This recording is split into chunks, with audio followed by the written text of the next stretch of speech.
If you're like most witches, you've probably got a collection of gemstones or crystals, or you're hoping to have a collection of gemstones and crystals, just as you may be collecting tarot and oracle cards, herbs and oils and all of that fun witchy stuff. But gemstones aren't cheap. They do come at a price, and you want to make sure that you're getting bang for your buck when you do buy them. So what I want to share with you today is 5 ways that you can work with gemstones in your daily life so that you can get the benefits of working from them and get more bang for your buck. But before I jump into that, hi, I'm Sandra from mysterywitchschool.com. If you're new to the channel and you want to become a witch or a Wiccan, or you're interested in witchcraft, hit the subscribe button and the notification bell so that you don't miss any videos. I love to make witchcraft practical for the modern age and the modern witch. Gemstones, of course, are very popular, and any new age store that you will go into or see online generally has a lot of crystals on display, and it can be difficult to know which ones to work with and what to actually do with them when you do hand over your hard-earned money in exchange for what is essentially a rock. So the first thing that I like to do with my crystals is meditate with them. The balls are really good for meditation because of their round, spherical shape. They exude energy in a very even way around themselves. So every part of them radiates evenly, whereas with a crystal point, for example, you're still getting that energy from the whole crystal, but often the energy is directed and focused more out of the point of the crystal. For working with gemstones, I like to work with balls. You can also work with a tumble stone. This one here is a sodalite, it's just a tumble stone. You can work with these as well. These, of course, are a cheaper option than a ball. And you can pretty much find these anywhere in crystal shops for a reasonable amount of money, and they're a good place to start if you're on a budget. And you can also use these in another thing that I'm going to show you, which is crystal grids. But back to meditation.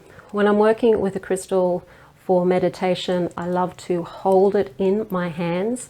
So after I've grounded myself and I'm feeling energy flowing through my own body from my connection to the earth, I then hold the crystal and breathe that energy in. Now, I've done another video about how you can attune yourself to your crystal, so I'll pop the link to that video in the description field below this video so that you can go and watch that after you've finished watching this one. With meditation, you can get really into the feel of your gemstone, and you can also have some very interesting experiences with the energy of the gemstone as well. You may experience them in very sensory ways. Whenever I work with calcite, for example, I seem to connect with it in a very strange way. I tend to be able to taste the crystal. It's got, no matter which type of calcite, whether it's blue calcite or golden calcite, there's always seems to be a flavor attached to them. And calcite's the only gemstone that I've had that experience with. This one here is a cherry blossom agate, and it's a newer crystal, it's a newer find, and its energy is very milky, very sort of feminine kind of energy, very yin. It's very peaceful. So tuning in, meditating with your crystals just by holding them in the palm of your hand, because that's where you're the most sensitive to energy, and just getting a feel for what does this crystal feel like? What experiences am I having with this crystal? Am I smelling anything? Am I tasting anything? Am I seeing anything, hearing anything, feeling anything? Even if you think it's just your imagination, just take note of it and just go with the flow, because it will help you tune into that particular crystal, and it can help you attune to its energy, and then you'll also have an idea of how you can use it in other ways. So meditating with a particular crystal too can actually help attune you to different types of vibrations depending on what you're working on in your own life as well. So do your research about certain crystals maybe before you go shopping, see which ones look right to you, and then when you go into the shop or you're shopping online, intuitively allow the gemstones to jump out at you and basically claim you as theirs, rather than to think, okay, I have to have such and such a crystal. You may find that you're actually drawn to another one when you actually get into the store. So that's the first method of working with them on a daily basis. So if you're meditating daily, which I highly recommend because it has so many benefits, and you only need to have downloaded any of my things like the free things that I've got, information on starting a witchcraft practice, or the daily practice videos that I've got on offer, to know how important I think meditation is to your practice. The second is to work with what's called a crystal grid. So I've also got another video about crystal grids and showing you how you can do one to bring more peace and harmony into your home.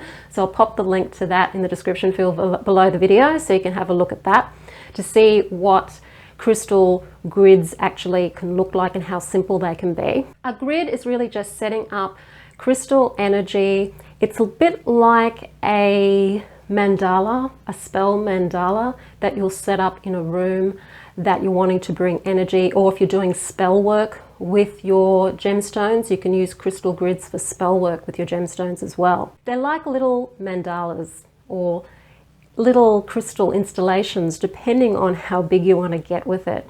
And you're often combining a number of different crystals to work with their energies together to draw energy into something or to take energy away from something. Using them and having that crystal grid set up in your space for however long you want to have it set up is a way that you can work with crystals so that you're getting their energy and their vibration in your life every day. The third way that you can work with crystals is to add them to your altar. So you may already have a whole lot of things on your altar. I know a lot of witches do have big altars with a lot of stuff on them. I tend to be pretty bland with my altar. I don't put a lot on it because I like to have a lot of space. But you can always have gemstones on your altar. I always have my obsidian ball on my altar because it is very useful for doing shadow work. It's also very helpful if I'm wanting to do some scrying. It's just there and it's handy. But you may want to have maybe crystals on your altar that you're working with at the time. So if you're tuning into a new gemstone that you've bought, you might want to have that on your altar so that it's there and you can see it and you can go to it when you're wanting to do your work or you're doing your daily practice. You can set up crystals, maybe even a grid on your altar to just bring in more energy. So maybe you want to have some amethyst crystals, particularly amethyst points, on your altar to help draw in some energy. Any of the manifestation crystals you can do that with, or just have plain quartz crystals on your altar to just help draw in extra energy for that space and to just help you resonate. You can use crystal geodes, which are like those big, I don't have any in here at the moment, but they're like the big rocks that you see where you've got the rough rock on the back and then you've got like a cave with all of the different, with the actual crystal, and they really generate a lot of energy. So if your altar is big enough or you have a small geode, then you can put that on your altar and just be, every time you go there for your daily practice, you're just getting hit with all of this beautiful crystalline energy, and it can help motivate you to do your daily practice as well because it just feels so good and looks good too. They reflect light really beautifully, and if you use them with candlelight and have candles near them, it's really great. They don't catch on fire and they look great when you've got candles around them, sort of highlighting their shiny nature as well. And another way that you can use them, of course, is carrying them with you. So if you've got something like this sodalite crystal here, which is just a tumbled stone, you can carry it with you. You can carry it with you in your pocket. You can carry it with you even in the palm of your hand. This one's particularly good for rubbing. So if you have a tendency to be a little bit anxious in your nature and you're worried about something or you're nervous about something, you can take a gemstone and just have it and use it like a worry stone and just rub it, and it can really help not only balance your energies with its energy, but it also gives you something tactile to focus on so that some of your that energy of anxiety can actually move and flow through your body rather than getting all caught up here in the higher chakras. And finally, the fifth way to work with crystals is to use crystal water. Now you can only do this with gemstones that are water friendly, and there's quite a few gemstones that aren't water friendly, like turquoise, selenite. So make sure you do your research to see which gemstones you can immerse in water for quite a length of time. It's a little bit like the homeopathic remedies where you're dealing with the energy or the vibration of the crystal and it's transferring into the water. Now, people who do crystal elixirs specialize in this, and it's a similar method to the elixirs, although you're not going to be drinking it. So you're just going to be using the crystal water in your spell work. So it's just a case of finding a water-friendly gemstone, putting it in some water.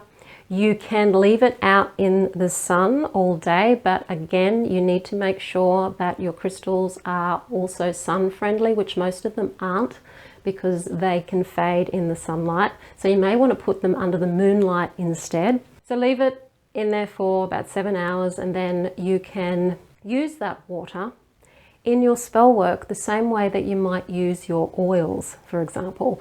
Or you can bottle the water into a spray bottle, mix it with about 50% of alcohol to preserve it so you can keep it there for longer, or pop it in the fridge for a few days, and you can use it as a magical spray to spray your room and bring in some extra of crystal energy into your room by using the spray. So there are 5 ways that you can use crystals in your everyday life to really connect with the earth, because these babies, they are really straight from the earth. And if you're wanting to feel that oneness with the earth and really feel that we are of the earth, then crystals are a really wonderful way to go about doing that. So I've mentioned a few times about a daily practice. So if you are wanting to set up a very simple daily practice, do have a look at my ultimate guide to starting a daily practice that works.